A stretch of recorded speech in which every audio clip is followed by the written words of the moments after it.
হাজার কষ্টের পরেও পরিবার আর সংসারের মাঝেই গৃহিণীদের প্রকৃত সুখ। সেই সংসারেরই কাজকর্ম আর মজার মজার রান্না নিয়ে আজকের ভিডিওটা সাজিয়েছি, তাই একটা লাইক দিয়ে দেখতে থাকুন।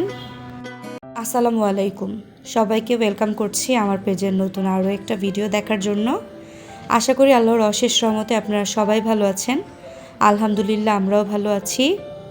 ভাদ্র মাসের রোদের এই তাপে আর গরমে সবার অবস্থাই নাজেহাল। রান্নাঘরে তো একেবারেই ঢোকা যায় না এত গরমের মধ্যে, তাই আজকে একদম সিম্পল নাস্তার আয়োজন। ওয়ালিদের বাবাকেও আজকে সকালে নাস্তা দিতে পারিনি, কিন্তু ছেলের জন্য তো এখন কিছু বানাতেই হবে। তাই এখানে প্যানকেক বানিয়ে নিচ্ছি, আর আজকে এখানে ভ্যানিলা ফ্লেভারের প্যানকেক বানিয়েছি। এখানে 1 কাপ ময়দা, 1/2 কাপ চিনি, এরপর 1/4 কাপের মতো লিকুইড মিল্ক নিয়েছি। এরপর 1 চামচের মতো দিয়েছি হচ্ছে বেকিং পাউডার, আর 1/2 চামচের মতো ভ্যানিলা এসেন্স দিয়ে আমি কিন্তু প্যানকেকের ব্যাটারটা রেডি করে নিয়েছিলাম। ব্যাটারটা কিভাবে রেডি করেছি সেটা তো আপনারা দেখতেই পেয়েছেন।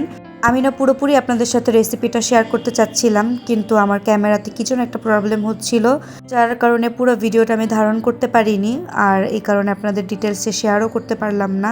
ইনশাল্লাহ পরে কোনো এক সময় আপনাদের সাথে আবার এটা শেয়ার করব। এখন আমি একে একে সবগুলো প্যানকেকই বানিয়ে নিচ্ছি, আর প্যানকেকগুলো দেখেন কত সুন্দর কালার এসেছে, দেখতেও ভালো লাগছিল। এই প্যানকেকগুলো একটু চকলেট বা একটু মধু অথবা একটু হুইপ ক্রিম ভিতরে দিয়ে খেলেও কিন্তু অনেক ভালো লাগে, আর এমনিতে খেতেও অনেক মজা লাগে। আমার ছেলে এভাবে খেতেই পছন্দ করে, তাই এইভাবে আজকে সার্ভ করলাম। তো এই ছিল সকালের নাস্তা। সকালের নাস্তা শেষ করার পরে এখন আমি ঘরগুলোকে গুছিয়ে নিচ্ছি। আজকে এই বেডশিটটা তুলে ফেলা হয়েছে, আরেকটা বেডশিট এখন আমি বিছিয়ে নিলাম। তো অন্যান্য ঘরগুলো আমি গুছিয়ে নিয়েছি, সেগুলো আর আপনাদের সাথে শেয়ার করতে পারিনি। শুধু এই বিছানাটা যখন গুছাচ্ছিলাম তখনই ক্যামেরাটা অন করতে পেরেছিলাম। এরপর কারেন্ট না থাকার কারণে আমি আর ভিডিওটা ধারণ করতে পারিনি। যে পরিমাণ গরম পড়েছে তাতে কোনো কাজ করাটা এখন খুবই কষ্টকর। এই গরমে রান্না বান্না করা, বারবার ক্যামেরা অন করে ভিডিও করা, সেটা অনেক বেশি সময় সাপেক্ষ, আর ভিডিও করতে গেলে সব কাজেই কিন্তু একটু দেরি হয়ে যায়। তো সব কিছু মিলে আমি আর কোনোভাবে ভিডিওগুলো করতে পারিনি। যতটুকু পেরেছিলাম ততটুকুই আপনাদের সাথে শেয়ার করলাম। আর এখন তো দুপুরে রান্নাবান্না শুরু করে দিয়েছি, আর এই গরমের মধ্যে দুপুরবেলা রান্না করাটা খুবই কষ্টকর। যে আপুরা দুপুরে রান্না করেন তারা হয়তো বুঝতে পারবেন, কিন্তু কিছুই তো করার নেই, কারণ গৃহকর্তারা যদি এতটা কষ্ট করে বাইরে কাজকর্ম করতে পারে, আমাদের তো এটুকু করতেই হবে। আর খেয়াল করে দেখবেন, আমাদের হাজারো কষ্ট হোক তবুও কিন্তু পরিবার আর এই সংসারের মাঝেই কিন্তু আমাদের প্রকৃত সুখ। যতই কষ্ট হোক তারপরও কিন্তু রান্নাবান্নাগুলো করতে আমাদের খারাপ লাগে না, যদিও একসময় খারাপ লাগে, তারপর আবার যখন পরিবারের লোকজন সেগুলো খেয়ে অনেক বেশি প্রশংসা করে তখন কিন্তু আবার অনেক বেশি ভালোও লাগে। আবার যখন তাদের কথা চিন্তা করি তখন মনেও হয় যে এটা কিন্তু আমাদের একটা বড় দায়িত্ব। তাই যত যাই হোক, হাজার কষ্টের মাঝেও কিন্তু পরিবারের কথা ভাবলে সংসারের মাঝেই কিন্তু সব থেকে বেশি আনন্দ পাই। এই কাজকর্মগুলো করতেই কিন্তু অনেক বেশি ভালো লাগে, আর তারই ধারাবাহিকতায় কিন্তু প্রতিদিন এই রান্নাবান্না কাজকর্ম সেগুলো করি, ভিডিও করে আপনাদের সাথে শেয়ার করি। আপনারাও সেগুলো দেখতে পছন্দ করেন, আর আপনাদের সেই সুন্দর সুন্দর কমেন্টই কিন্তু আমার অনেক বেশি অনুপ্রেরণা যোগায়। যাই হোক, কথা বলতে বলতে কিন্তু দুপুরে রান্নাবান্নাগুলো অলরেডি করে ফেলেছি। এখানে মুগ ডাল দিয়ে লাউ রান্না করলাম, আর এখানে ভুড়ি ভুনা করছি একটু আলু দিয়ে।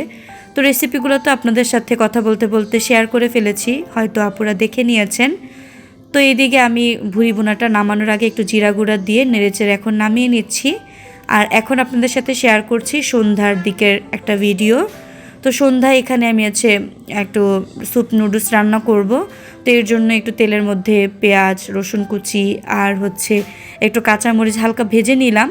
এরপর এতে আমি 2 মগ পানি অ্যাড করে নিচ্ছি। পানির পরিমাণটা একটু বেশিই দিয়েছি যাতে একটু স্যুপ নুডলসের মতোই হয়।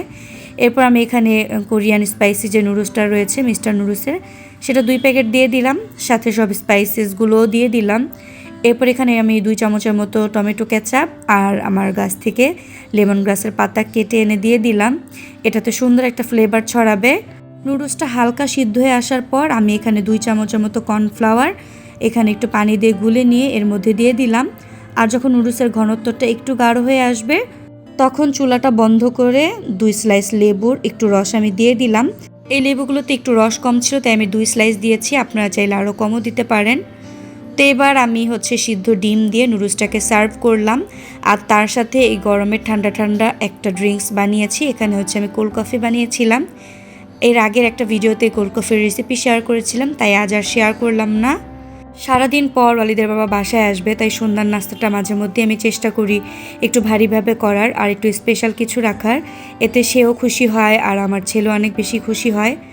তো এই ছিল আজকে সন্ধ্যার আয়োজন। রেসিপিগুলো কেমন লাগলো, আমার পুরো ভিডিওটা কেমন লাগলো অবশ্যই কিন্তু কমেন্টে জানাবেন।